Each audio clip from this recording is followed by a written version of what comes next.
तर मित्रांनो लय डोंगर चढून आलो लय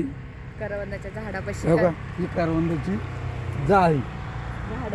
सगळी झाडे झाड आहेत पण आमचा झाला वडा वडापाव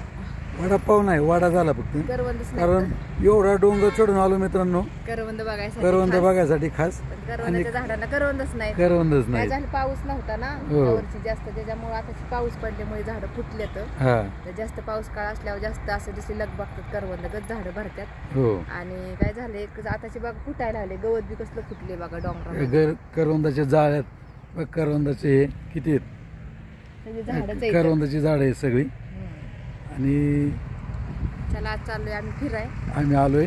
फिराय चाललोय म्हणजे आलोय तर तुम्ही म्हणताल कुठं आल्यात काय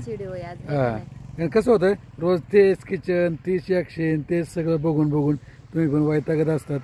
त्यामुळे म्हणलं आज मस्त वेगळी डोंगरावर आलो करवंदाच्या आशेने आलो पण तो तिथं झाला आमचा वडा जाऊ द्या असू द्या पण तेवढंच फिरायचं मस्त आणि मोकळी हवा हो हे बघा की कसं वाटतंय वातावरण कसं इकडं डोंगरच आहे तिकडं सगळं बॅक कॅमेरा दाखवा डोंगर हा बॅक कॅमेरा पण दाखवतो ही करवंदाची जाळी गरम होते ऊन बी ऊन पण लागते हे पाऊस तर येणारच पाऊस पाहिजेच मित्रांनो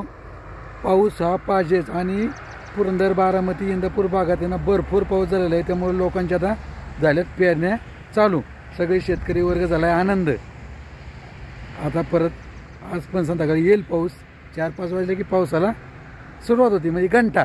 शाळेची घंटा कशी असती तशी पावसाची पण घंटा आहे का नाही तर आता चला आम्ही चाललोय पुढं पण आता करवंदाची म्हणलं जाळी दिसली झाडं दिसली तर दादा करवंदाची झाडं आणि इकडं तुम्ही म्हणता कुठं आहे नक्की तर का इकडं गाड्या चाललेल्या आहेत एवढ्या वर आलोय आम्ही खाली गाड्या बघा दिसते तर एवढ्या वर येऊन आम्हाला करवंद मिळाले नाहीत आता चाललोय आम्ही पुढच्या दिशेने सर्वांना बाय बाय.